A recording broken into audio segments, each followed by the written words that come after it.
Ekaro, Eku Sunday. I'm back live with you all. It's Iya Funlayo. It's such a blessing to be with you this morning.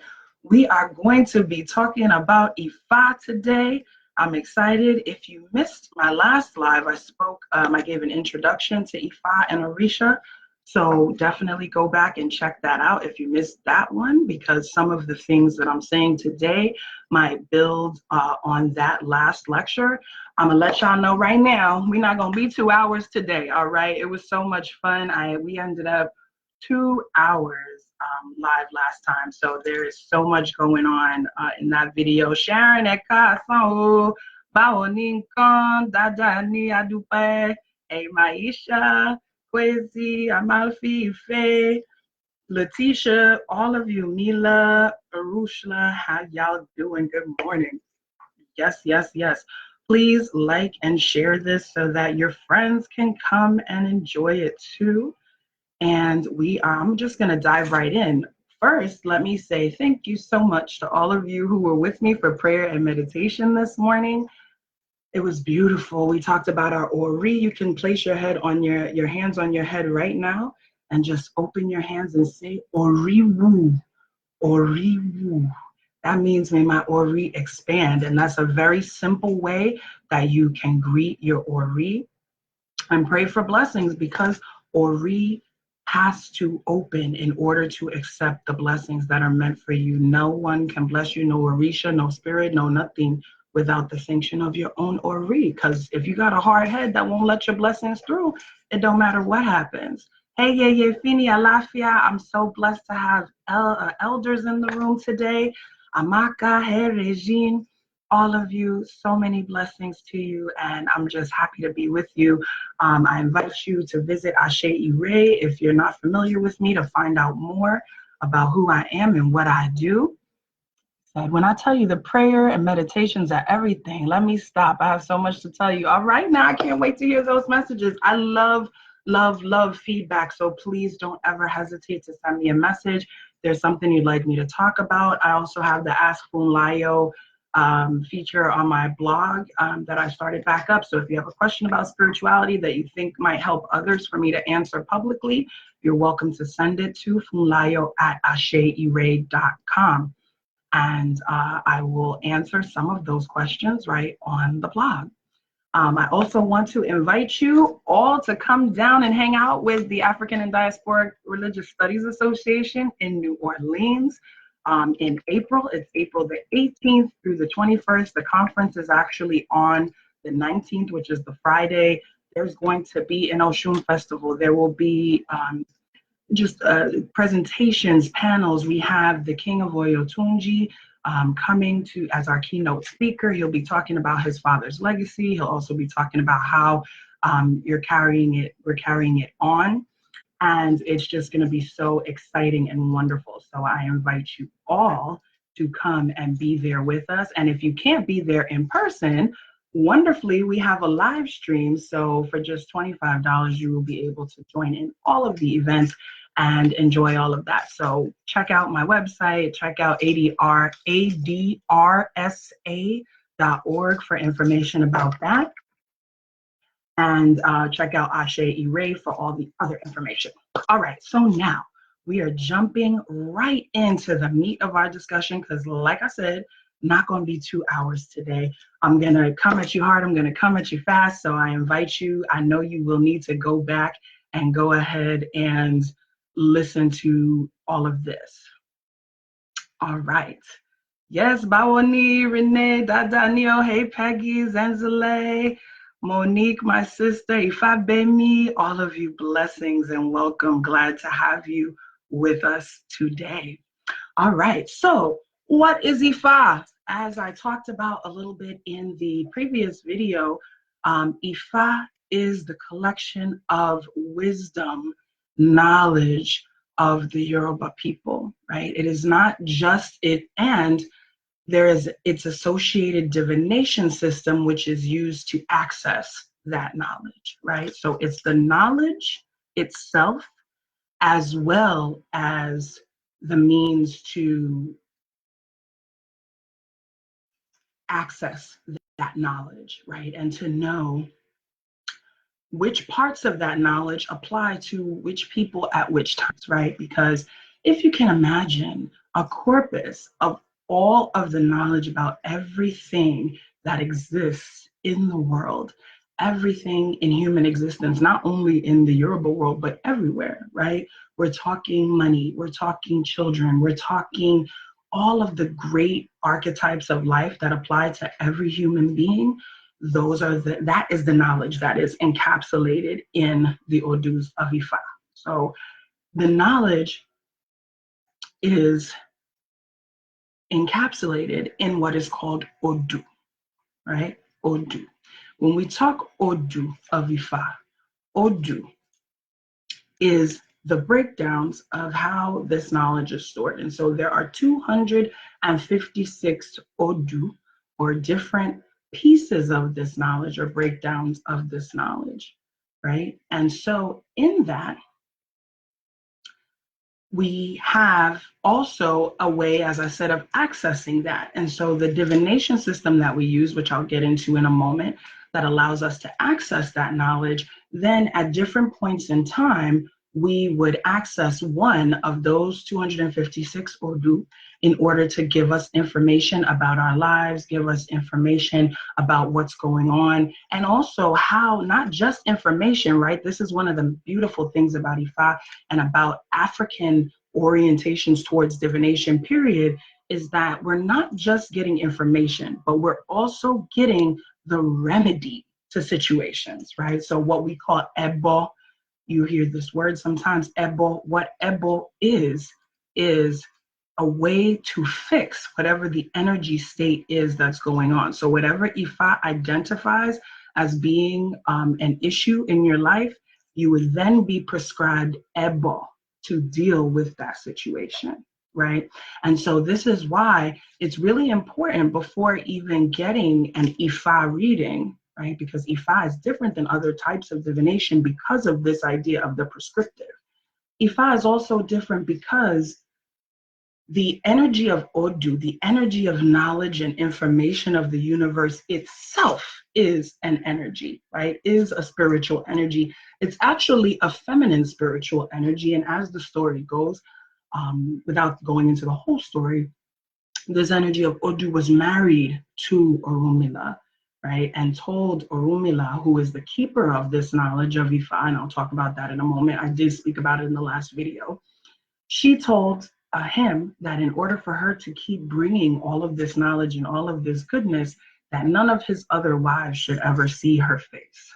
And so the implements of Odu, women don't engage with, but it's not for the reason that we might think, right? And one thing that I want to stress, because when we talk about these traditions, often the way that we receive a lot of the information is through men, right? And from a male-centric perspective. And so when we hear that women and men have separate domains, which is really the case in many African spiritual systems, that doesn't mean that there's a restriction or you're not allowed to do this or that. Many times those divisions are because there are certain things that men may need that women don't need, right? Because we already have many things naturally within us. So this energy of Odu is the energy of the pot, the energy of the womb, right? Infinite knowledge, the ability to create everything and all of the knowledge and wisdom of the universe. We have that in us already, ladies, right? We don't have to see it. We don't have to receive it. There's deeper things about that, but I'm just mentioning that because it's important to understand what Odu is from every perspective, right?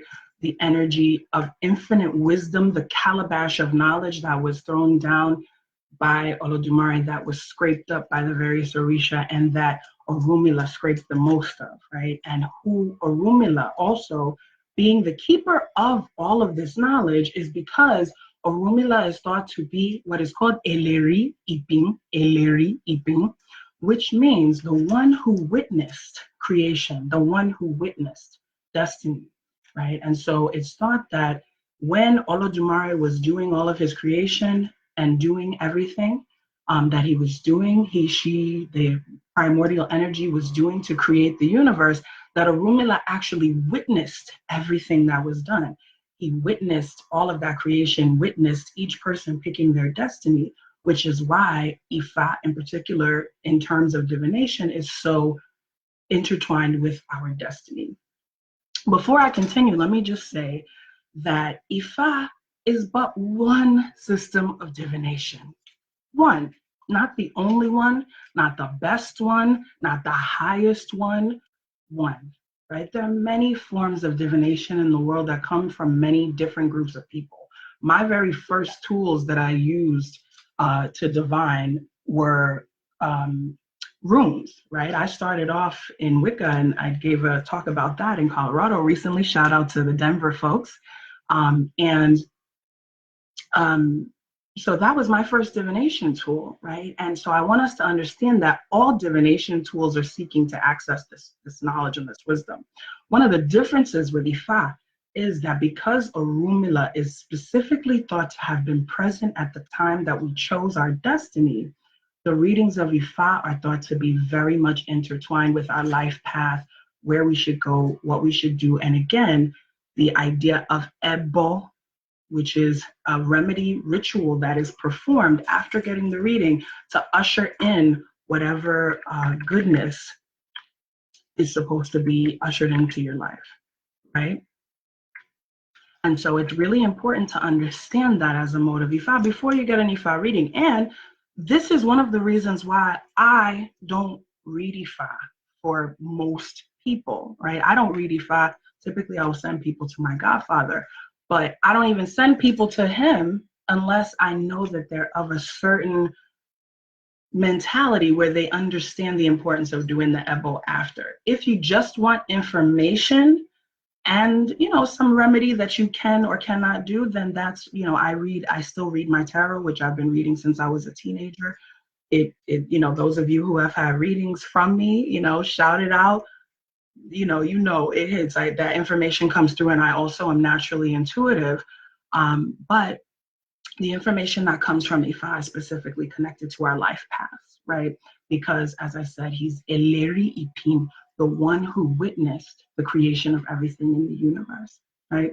So this is a whole lot of knowledge. So how is this knowledge arranged? As I mentioned, it's arranged in what is called Odu, okay? And Odu, one of the really amazing things about Ifa is that there is a school of thought, which I belong to, that says that, and it goes into mathematical theory. Shout out to my sister, Oshun Fumike, excuse me, who's a computer scientist and mathematician, and also a priestess of Oshun, that the idea of computer, right, that an index that retrieves information, this is a part of what Ifa is, right? And so the divination system that we use, we can think of almost as a computer retrieval system, right? Whereby we find a particular code, we find a particular combination of codes that points us towards a piece of that knowledge. And so the way that Ifa is arranged is in a binary system, right? What is binary? Ones and twos. You have light and dark, you have up and down. And that's how many divination systems are arranged. So for instance, Obi, actually, take one step back.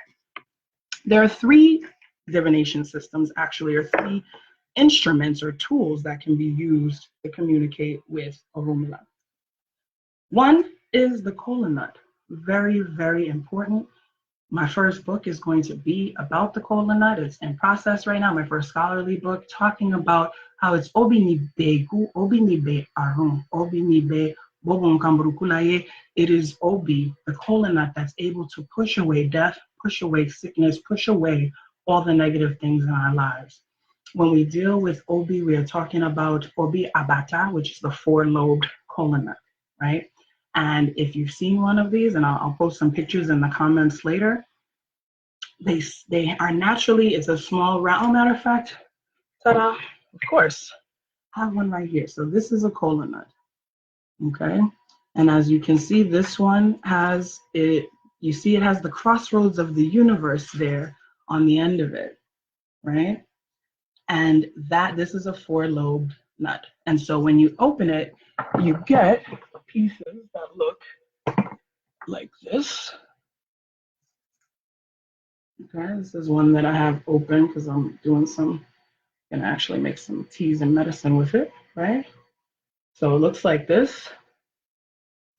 And this is all four up like this, face up, is one sign that we would call alafia, right? And it has a particular meaning. I'm not gonna go into all of that, deeper, but just know, so this kola nut is one instrument that we use to communicate with Orumila. It's also one that's used to communicate with all of the Orisha. And we also give it to them, those of us especially who practice Isheshe style. We use this as an offering to Orisha. It's one of the most important offerings that we can give. And I have to say, while I'm talking about it, that there are shortages of the cola right now. The prices are skyrocketing because, as I've heard, and I pray this is not true, but I've heard that some of the groves are intentionally being cut down. There's big stuff going on, right? This is beyond, like, we have to understand we're connected to the earth. If certain trees cease to exist, certain parts of our practice will have to shift and change, and who knows how they're going to change. So we have to be really attentive to all of these things. The environmental stuff is really important. So I just had to sidebar with that for a moment. Hey, Senator Kevin, how you doing? Mojo, my friend.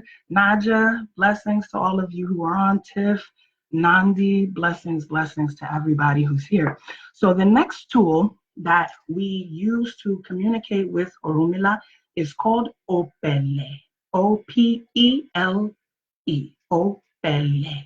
The Opele is what is called the divining chain.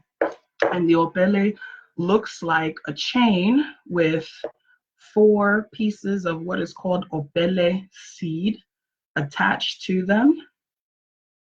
I'm actually doing a quick sketch right here, which I should have done before. I didn't, I'm not doing my teacher thing with all the slides. I keep it real organic with y'all. So you'll see my little handmade drawings here.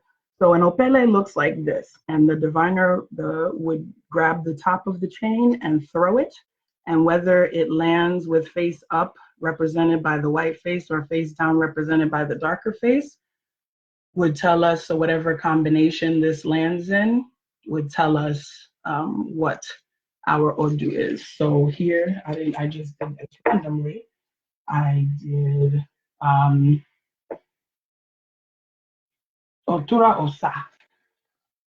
I have to look that up and see why that came out in particular, that particular Odu, right? So, and I'm gonna tell you a little bit about the signs in a moment. So the other reason I want you to understand this is so that you know if you're supposed to be getting an Ifa divination from somebody, if they're actually giving you one, right? Because if you don't know what tools they're supposed to be using, it's like if you go to get a tarot card reading from somebody and they ain't got no cards, it's like, what you doing, right? Or, you know what I'm saying?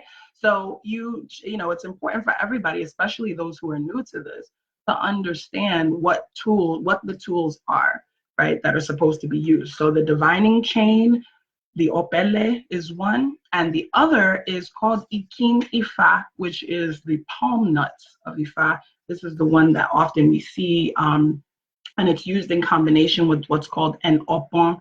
Those who have seen The Story of God with Morgan Freeman, shout out to y'all. If you haven't seen it, if you have Netflix, it's now on Netflix. Season 2, episode 3. Me and my bye-bye, Fakunle, shout out to him, are on there giving Morgan Freeman a little intro to Ifa, and you see him divining with the Ikin. And so that's the palm nuts. You hold the nuts in one hand, they get transferred from one hand to the other, and as the priest does this, if however many are left in their original hand is what they count and make a mark in that divining powder. And they continue doing this side by side until they have two columns of 4 marks, right? And so each of those sets of marks refers to a different piece of the corpus of knowledge. So the first one in the corpus is this one, and it's called Ejiobe, Ogbe is 4 ones in a row, right? Ogbe, 4 ones in a row. And when we have 2 columns of the same mark, right, we call that a meji, which means 2, right? Ogbe, meji, which is also called ejiogbe. So ogbe refers to the column of 4 ones, and the meji means that there's 2 columns of 4 ones, right?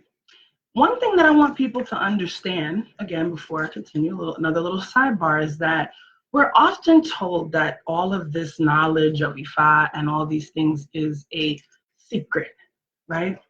And what I want us to understand is that largely that's not true. There are absolutely pieces of the knowledge that are privileged. I don't like to use the word secret because secret implies that something is being hidden or it's like sneaky, and no. Certain parts of the knowledge are privileged to those who have taken certain vows of responsibility to keep that knowledge. Once again, certain parts of the knowledge are privileged to those who have taken certain vows to keep that knowledge, right? However, the one of the beautiful things about Yoruba divination is that it's very democratic. What does that mean? That means that traditionally everybody, let's say, who was watching an Ifa divination be performed would at least have an understanding of this basic information that I'm giving you right now. They may not know all the interpretation of the Odus, all the Ebos, all of that stuff, but they at least know enough to know whether what is being done for them is being done correctly, right? And so that's a very important feature of Yoruba divination, right? That's a very important feature of Ifa Orisha spirituality that is intended to be democratic, right? It's not intended to be, so for example, if someone is a clairvoyant, and shout out to all my clairvoyants because I have some clairvoyant energy myself. But if I tell you that I'm seeing this and I'm hearing this and you're not seeing or hearing it, you just have to take my word for it, right? And so that it makes it so that you have to really trust me deeply in some way. We have to have a connection. But if I ask a question to this kola nut and I throw it and you see with your own eyes, right, how it lands, you see with your own eyes what the message is, right? Even if you don't know the full interpretation of the message, I can't tell you that something happened when it didn't, right? I can't tell you that the kola nut said something that it didn't, because at least you will have that basic knowledge of, I know that 4 marks is Ogbe. So if you're telling me it's Oyeku, I know, hold on a minute, something's wrong here, right? So we all have to know enough about these things and are intended to know enough to make so that we know what's going on and so that we know when things are being handled appropriately. So I just wanted to point that out so that I'm not breaking any taboos. This is basic information that many people learn and know. Again, there are aspects of it that are privileged to priests only, but the knowledge of what the markings are, their names and things like that, that is not a secret. And it's something that I feel everyone should know, again, so that you know what's happening when you go to get a reading, that, again, you may not know all the deep interpretations, but if you say this is this, I know that that is what it is, right? And I'm not just going by your word, but I have some knowledge of it, right? So, Ogbe, the first of the Odu, right? One out of 256. And so there are 16 of these, what we call mejis, right? Combinations. And I'll post an image in the comments. It's not letting me do it right now, but I'll post an image in the comments later for the folks on IG. I'll post the image in the stories so that you can see it. And it shows those 16 what are called mejis, the different doubles, right? So you have 1, 1, 1, 1, you then have 2, 2, 2, 2, you then have 1, 2, 2, 1, you then have 2, 1, 1, 2, right? So the combinations continue, and each one of those 16 combinations has a name, right? So Obe, Oyeku, Iwori, Odi, Irosun, Owanrin, etc., etc., etc., right? They all have names. Aside, and in the name, right, each one of them also has associations. And so this is why, again, and I'm explaining this to you too, so that you understand how deep this knowledge actually goes, right? So that you understand, like, for someone to call themselves a knowledgeable priest, I'm gonna tell you what they're supposed to know.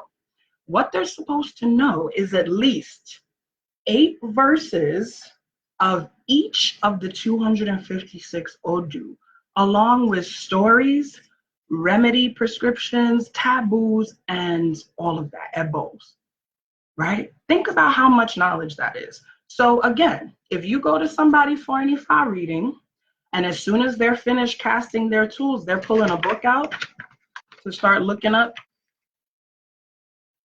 that means they don't know. And it's not to say that, you know, at the end of the reading, right, after I've exhausted all of my knowledge and I've told you everything, I might say, okay, let me look and see if there's an additional thing that I might have forgot. Okay, anybody could do that, right? Anybody, that's fine. That's no problem. But if somebody from jump is like, they don't have the knowledge within them, that means they haven't studied enough. So you know, that's another reason why I'm explaining to you, like, all the things that you're supposed to know, and understanding how much information is contained in just one Odu, right? So I'm just gonna focus on the first one right now, which is Ejogbe, probably the largest corpus, right? The one that we hear the most about. So each Odu has a meaning, right? And so the meaning of Ejogbe is double blessings, right? So typically when we see this Ejogbe, this Ogbe Meji, right, come up on the board, it signifies blessings, right, and abundance and goodness, okay? One of the things, interestingly though, is that, and again, this is one of the brilliant things about Ifa, although it signifies blessings, it's not a great Odu for relationships. And why is that? I'm gonna give you a second to think about why it might be before I tell you. The reason is that it's 2 parallel lines, right? It talks about 2 parallel lines that are going in the same direction but never meet. That's one of the things, one of the adages that comes out of Ejiobe, right? 2 parallel lines traveling in the same direction. So it might work for a while, but you never come together, right? So that's one of the messages. The other thing is that every Odu is connected to parts of the body, right? So Ogbe in particular is connected to our head, our ori, the nerves in our head, to the brain.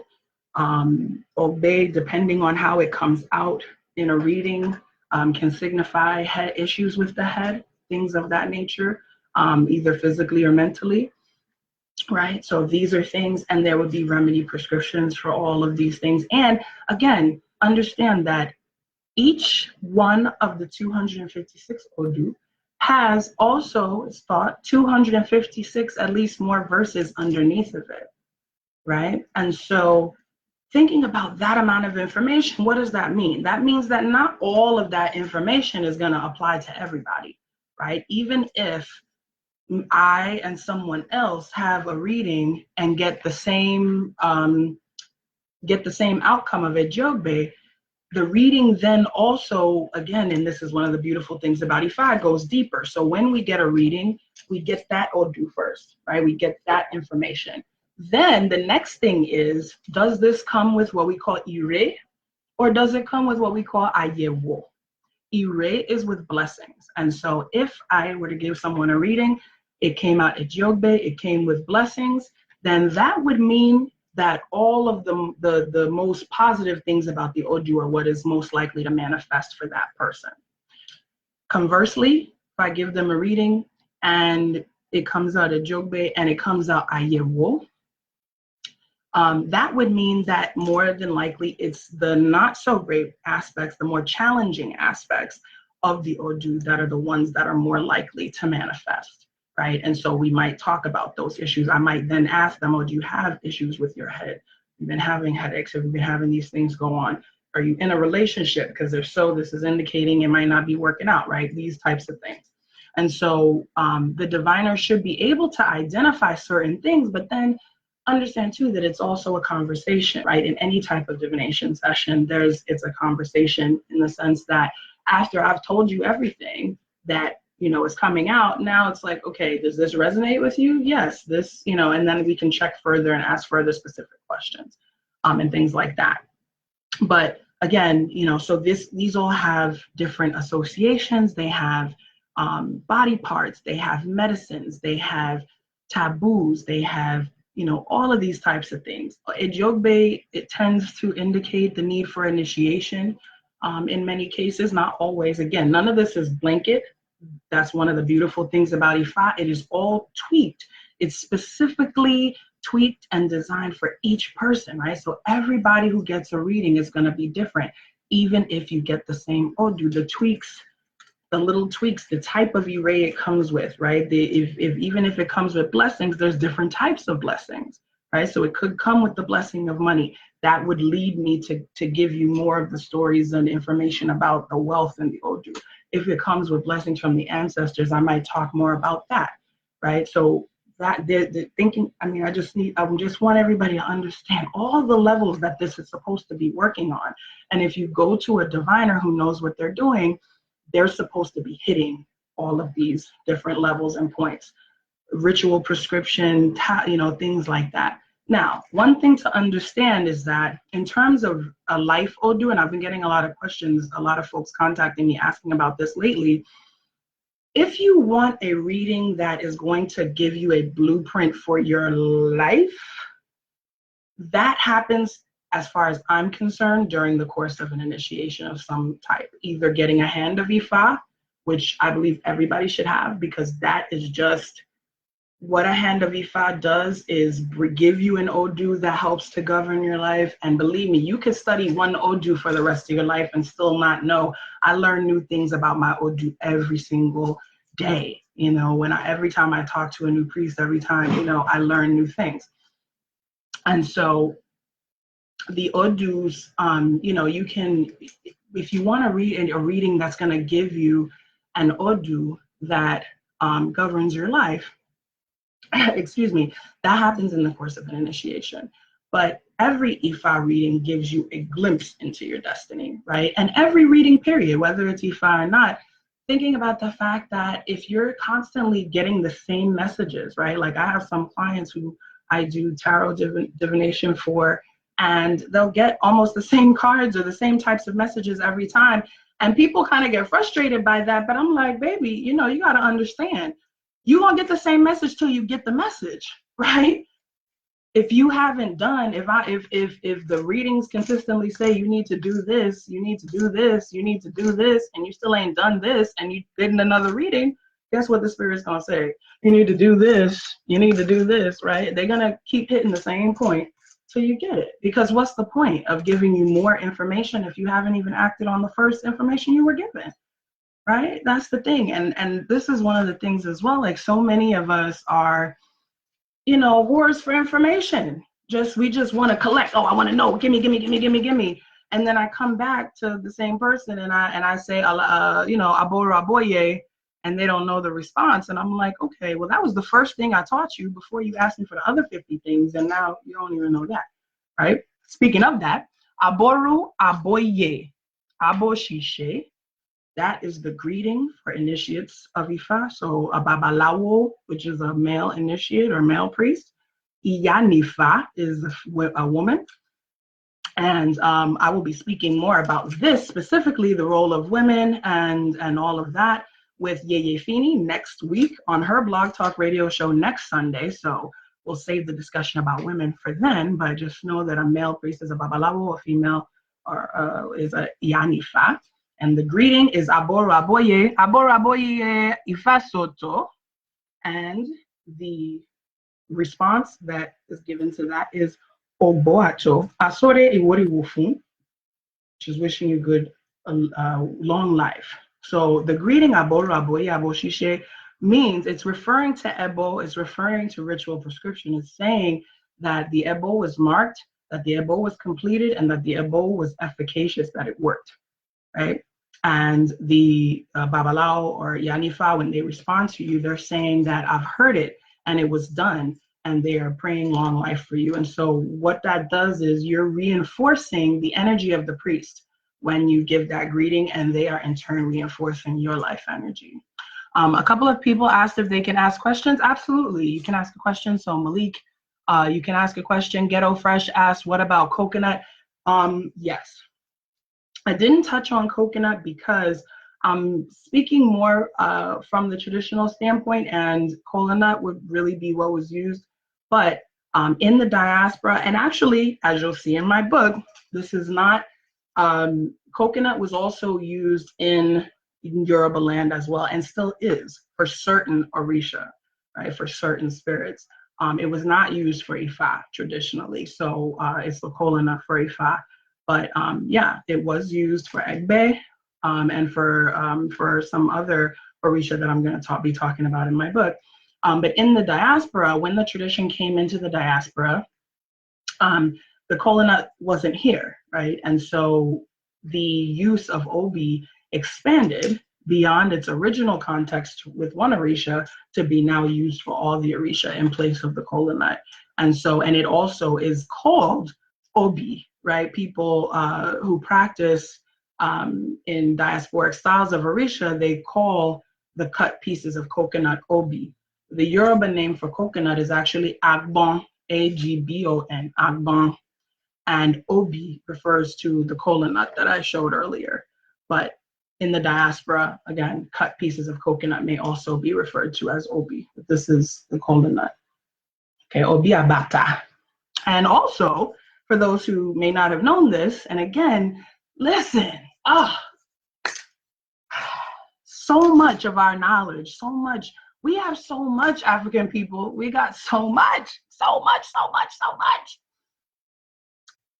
This kola nut is the source of the word cola, as in Coca-Cola, as in the drink, okay? That's where that word comes from, because any drink that is called cola initially had some extract of this nut in it. This is one of the few plants, in addition to coffee and cocoa, that has naturally occurring caffeine. And so Coca-Cola, as some of you I know, people usually know about the Coke part, right? They know that Coke previously had cocaine or coca leaf in it, coca leaf extract, which is not exactly the same as the cocaine, but coca leaf extract. It also had kola nut extract, and that's why it's Coca-Cola, right? But now they don't use the kola nut for the caffeine anymore. They use other cheaper sources, but the very word cola, African, okay, from an African ingredient. And again, I'll talk more about that in the book. So getting back to Ifa, again, you have your signature, right?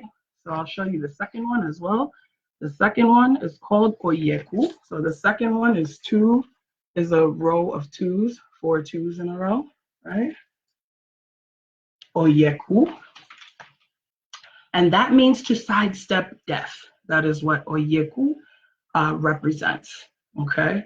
And so when we talk about Oyeku, it is talking about sidestepping death, right? Talking about, and so one of the things to recognize when we talk about Oyeku is if you're sidestepping death, what does that mean? That death is somewhere around, right? So again, depending on whether a reading comes with Ayewo or Ire, will depend on what information is given and what aspect of the Odu will be affecting you at that time, right? And so all connected with different parts, you know, the one of the things that I think is really interesting, right? This Odu here is called Ogunda, which means Ogun is good. You see it's 1, 1, 1, 2. And the way I drew it is a little off center, but to make the point I was about to make. But one of the beautiful things, and then Osa is this. Okay, so this one is Ogunda, right? 1112. And the 2111 is Osa. Now, these, right, Ogunda, as I told you, represents, each one has a body part that it represents.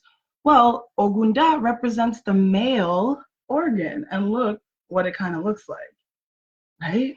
And then Osa represents the breast and the feminine, and look what it kind of looks like, right? It looks almost like that figure, the breast at the top and then the body, and this one going up. So there's all these types of things that you can see throughout Ifa, right? Not only with the knowledge, but also the way that the knowledge is arranged, the way that it's kept. So that would, this is just a very, very, I'm scratching the surface again, scratching the surface a little bit. I'm going to post a picture in the comments of the Odu, the 16 major Odu, so you can see each one of those. And so basically just understand that once you know those 16, right, that combination 1111, 2222, 1221, 2111, 1112, 2111, etc., etc., etc., they now combine. So you can have Ogbe, Ogunda, Oyeku, Osa, Ogbe, Oyeku, they can be combined, right? So that's where beyond the 16 that are the Meijis, right, that are the same on both sides, now you have 240 that are different on both sides, right? So one side will be one Odu and one side will be the other. And that's basically how it's done.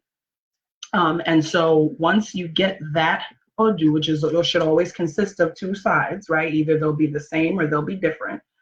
Once you have those two sides, again, the role of the priest now is to interpret the signs in terms of blessing or investigation, in terms of, just everything that is encompassed in there, in terms of what your ritual prescription should be, in terms of any taboos that maybe you should observe briefly. Usually, my Baba would say if you get a reading and get a taboo that comes out, to observe it for about 3 months.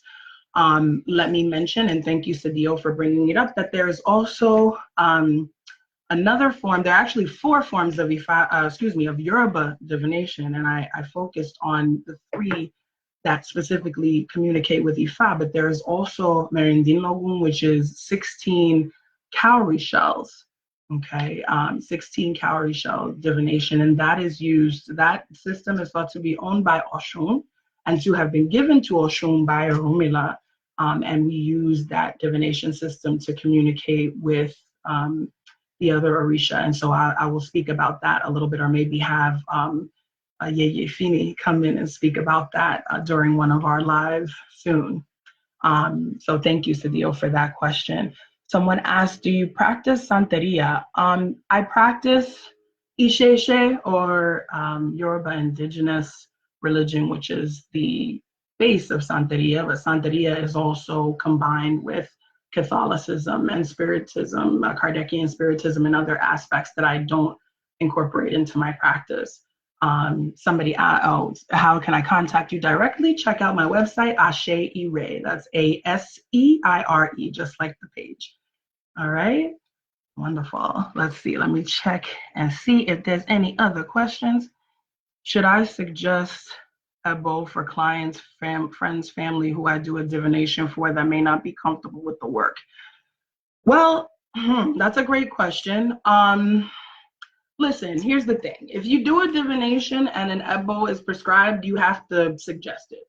I mean, you can't not tell them because they aren't going to like it. But for me, and again, this is why I read tarot and obi for most clients, because I know that they're not going to do the work. And as I mentioned in the previous video, when you open up Odu and the work is not done, it can cause, different energetic shifts that may not be what you want. And so I would say, check in depending on the types of readings that, if it's someone that is not going to be comfortable, if they have to do a ritual or is not going to follow through with it, then perhaps suggest a Dinlogun reading or a tarot reading or some other type of divination for them. because, readings with Ifa, really the Ebo should be done. And traditionally, as I mentioned in the last video, traditionally, the Ebo is supposed to be done the same day or, very ASAP. So, if it's somebody that you already know is uncomfortable with animal sacrifice, with anything, not that that's prescribed every time, but it's possible. And so if someone that you already know is going to be uncomfortable with that, it may be better to refer them for a different type of reading. But definitely, yeah, whether, I suggest it, absolutely. Yeah, I tell them, this is what was prescribed. Now, whether you do it or not is your choice, but this is what Ifa is saying is the case. So thank you for that question. Ooh, hold on one second, y'all. Battery getting low. All right.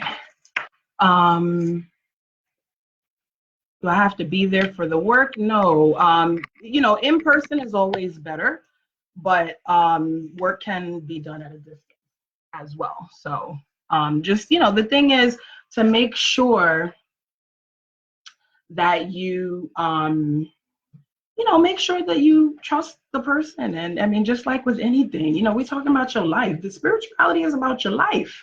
Don't just go putting your life in anybody's hands, right? And understand that you have a lot of power, within you. You have power, okay? Again, I'm teaching about Ifa because I know that many people are curious about Ifa right now, and I'm getting a lot of questions about it. But understand that Ifa is not the only modality with which to connect with spirit or any of, it's not at all. And it's not even the only one I use, right? So, understand that, and know that you have power within you to tap in. And, and it's also up to you to have knowledge so that you don't get taken advantage of, because I don't want to see that happen to you either. Shout out to Iya Omileti, who, and please, actually, speaking of being taken advantage of, things like that, money, all that, check out the Orisha Wisdom podcast, the most recent episode, 27. It's just Orisha with an H, wisdom.com/27. And that's me and Iya Omileti speaking about abundance and about money and about how to spend smart. And I give a little brief guided meditation on getting comfortable with money. Do I have godchildren? I do, and you can holler at me if you feel in my vibe and want to speak further. What are some reasons that a priestess or would refuse doing a reading for you? Well, there could be a lot of reasons. First of all, I didn't read for a long time until I didn't want, to be honest with you, although a lot of people, that's really like what they get into this to want to do. I didn't want to, because I understand, look, when you really understand the depth of all this stuff, you're not going to be so quick to be running, trying to be Iya and Baba this and that.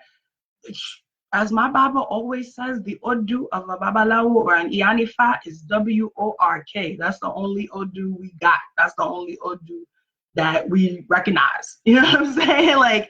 Work all the time. Y'all see me out here grinding. And if I showed you my inbox or my 5 email inboxes, trust me, you know what I'm saying? This is work. This is not about looking cute.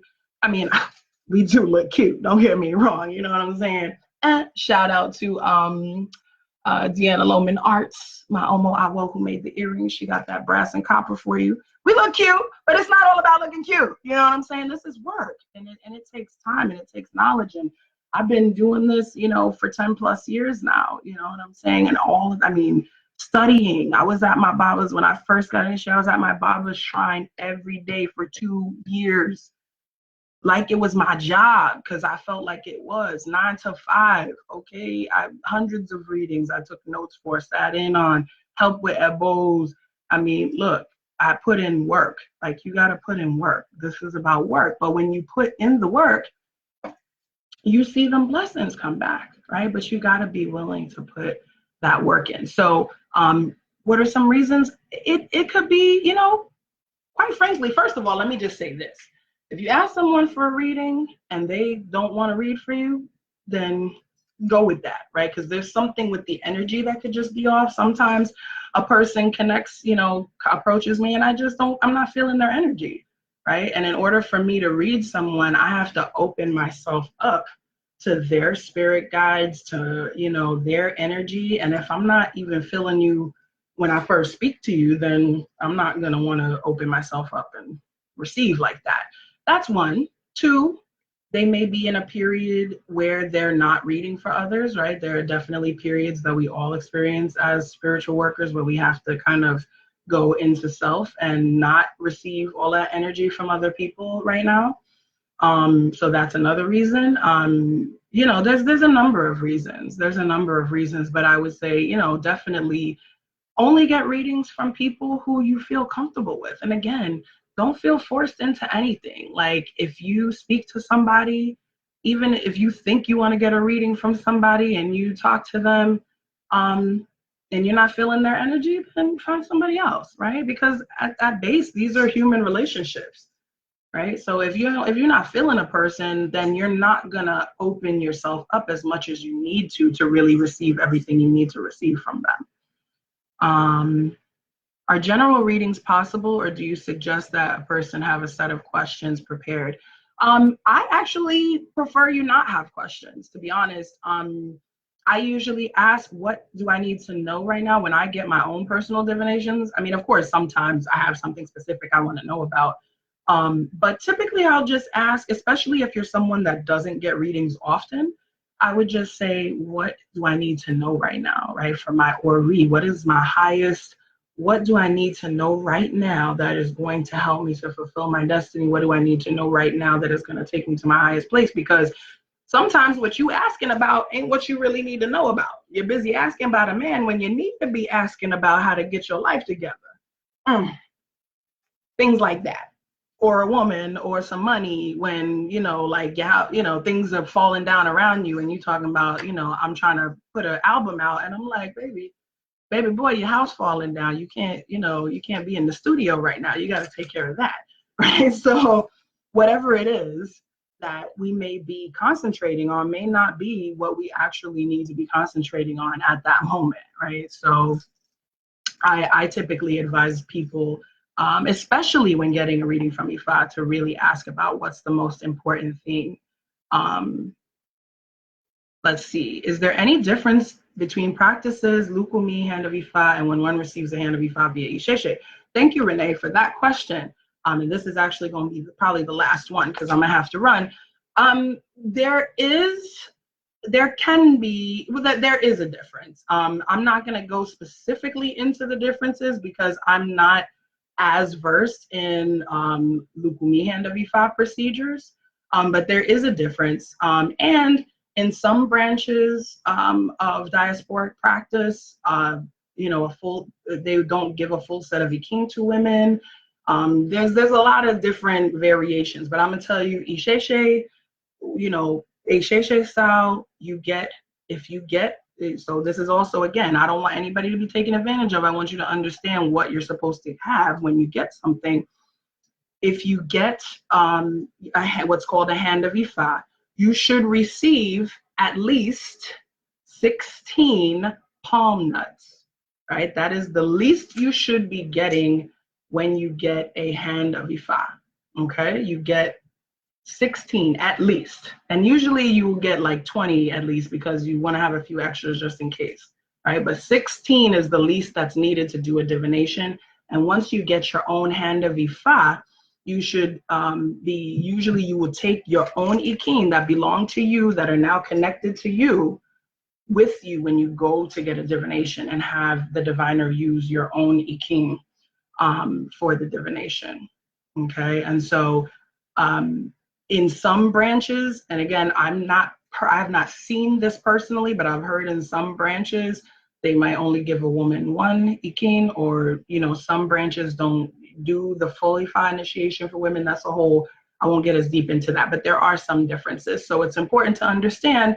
And again, ask questions. Ask the practitioner, which branch do you practice? Do you practice what we call Isheshe or West African style? Do you practice Ukumi? Is there some amalgamation? I'll tell everybody I do a slightly amalgamated version. And the reason for that is that we're not in Nigeria and we're not straight Yorubas, right? So there are some modalities that work better for us here in the diaspora, like for example, even though technically Yawo, who is initiated West African style, doesn't have to wear white for a year, I require that of my godchildren. Why? Because we're here, right? We're not in an environment where we're surrounded by Isheshe all day and night and all of that. So being in this environment, I feel that it's important for the person to feel a difference in themselves and in their lives, right? In what they've done. I stayed in white for 2 years. Okay. Obatala was like, look, that white stuff is working out real cute. Why don't you do it again? And I was like, oh, word, so trust, like I don't have anybody do anything I wouldn't do myself. And I think that that's really important and a big part of why, the blessings come through. Okay. I've got a few more minutes. Last questions. Can you get a reading for yourself from someone other than your Oluo? Oh, okay. Now you're gonna ask the question. So let me first say, what is an Oluo? If you receive a hand of Ifa from someone, right, from a priest, we often hear this talk of like godparents, godchildren. What does that mean? When you're initiated under someone, they are called your godparent, right? Your godmother, your godfather. And think about the wording of that, right? If you're calling somebody like, think about what a godmother or godfather is in our community as Black folks. It's your mama or your dad's very good friend, best friend, right? Who's like a parent to you, who, if something were to happen to them, they would trust to take care of you, right? Think about the depth of that relationship.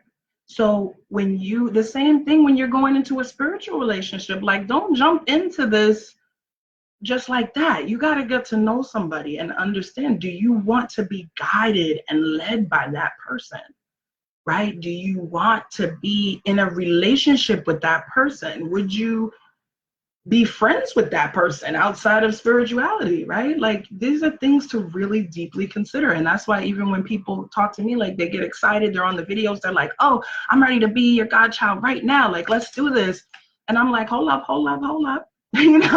Watch a few more videos. Let's talk. Let's make sure you even like me, right? You might not like my style. You might not, as you get to know me, there might be something that, not usually, because I'm pretty cool, but there may be something that you don't like about a person or what have you. You have to have enough time to get to know a person and to, know how they move, like look stuff up about them, ask other people about them. There's nothing wrong with that, right? And that's what we should be doing if we, as we're making spiritual community. So that was sort of a long way to come back to the answer to that question about readings.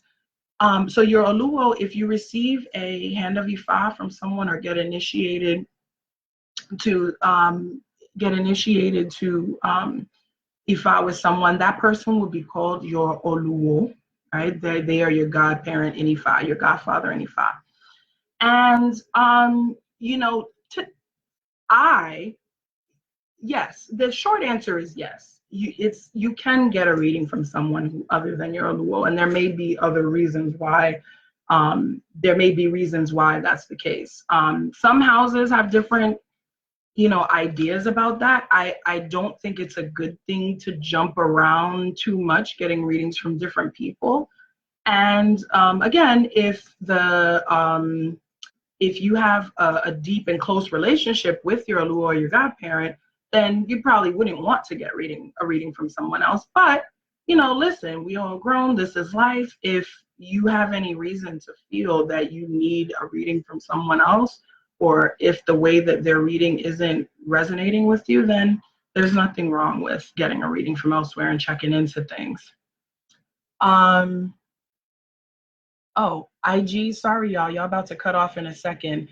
I'll restart it once it cuts, or actually, let me just end it now and restart. Yeah, so, all right, we about to stop. I'm 1 minute past. You're welcome. All of you. Thank you so much for being here. Like I'm I'm so grateful. I don't take any of this for granted, y'all. Just know, for real, like I'm here for you. I do this because I love this. I do this because I love y'all. I love Ifa. I love Arisha. You know, like I love my peoples. That's it. That's it. So come see me in New Orleans. Oh, if you're in New York, New Jersey, matter of fact, I'm jumping all the way to April and I'm skipping next month. So next month, I'm so excited to share with you. I am one of the producers of the Bergen County Film Festival that's going to be happening at Teaneck Cinemas and Hackensack Cinemas in North Jersey, right? And so Sunday, March 17th is going to be a day that I'm curating films about African spirituality. We're going to have a panel discussion. There's a gala that's happening on Friday. If you want to do the whole weekend, it's only like $40 for the whole weekend event. So that's there's a gala on the Friday the 15th. There's Sunday the 17th. We're having the block of African spirituality films with a panel. Come meet me in person. Some of the filmmakers. That's going to be great. New Orleans. Check that out. I got a lot of stuff going on. The best thing you could do is go to my website, asheeray.com. Join my mailing list. Also, you can click events and you'll see my full calendar, and you can add my calendar to your Google Calendar if you would like, and that way you won't miss anything. Anytime I post anything on the calendar, you'll get a little notification and you can just add it to your calendar. So it's been beautiful. It's been beautiful. Jen, Sharon, Sadio, Marley, Jean, Aminette, Bobby, Kerry, Ifabemi, all of you who have been here with us. Thank you so much. Thank you. Yeye Fini, yes. Next week, me and Yeye Fini will be talking, as I mentioned earlier, about the role of women. We will post the link to that in the comments here. We'll also, please join Yeye Fini's mailing list too. Follow her. She's one of my elders. She is so wonderful. Again, as I always give you the information, if somebody doesn't tell you who their elders are, or is like, oh, when you ask, well, who'd you learn from, run. This is a community religion. This is not about lone wolves in the basement by themselves doing what they feel like doing. This is family. Think about the words that we use: godparents, all of these things and things like that. Godparents, right? Family. This is about community. This is about family. That's why this polygamy issue comes up so much too. Read my article on polygamy. I have another one that's going to be coming out specifically on Orisha, but family, right? So people should be able to tell you who their elders are, who they learned from, all of that with no hesitation, no problem. My, Oluo is Efwape Olatunji and Ishara Remo, Nigeria, shout out. Bobby Iya Funlayo, who many of you saw at the Spirit Summit. That's my main elder here, shout out. Yeye Fini is one of my elders, Yeye Louisa Tish, Yeye Iya Lola Elebuiban, right? I have plenty of elders that, and if you go ask them, they will say, yes, we taught her, or we worked with her, etc. So make sure that that's the case too. Make sure this is about family. If anybody's doing anything by themselves, anybody's acting like it's all them and it's all about them and nobody else, dead that. Like, as we say in Harlem vernacular, dead that, quit. You know what I'm saying? All right, I'm about to dead this video. I love y'all so much. Be good, just be good. Remember, Orimiwu every morning. Open your eyes, just Eledami, Orimi Bamio, Orimi Bamio. Help me, my Ori, to always do great things. Ori Wu, may my Ori always expand. Ori mi bamishe. Adupel, Ashe, take care.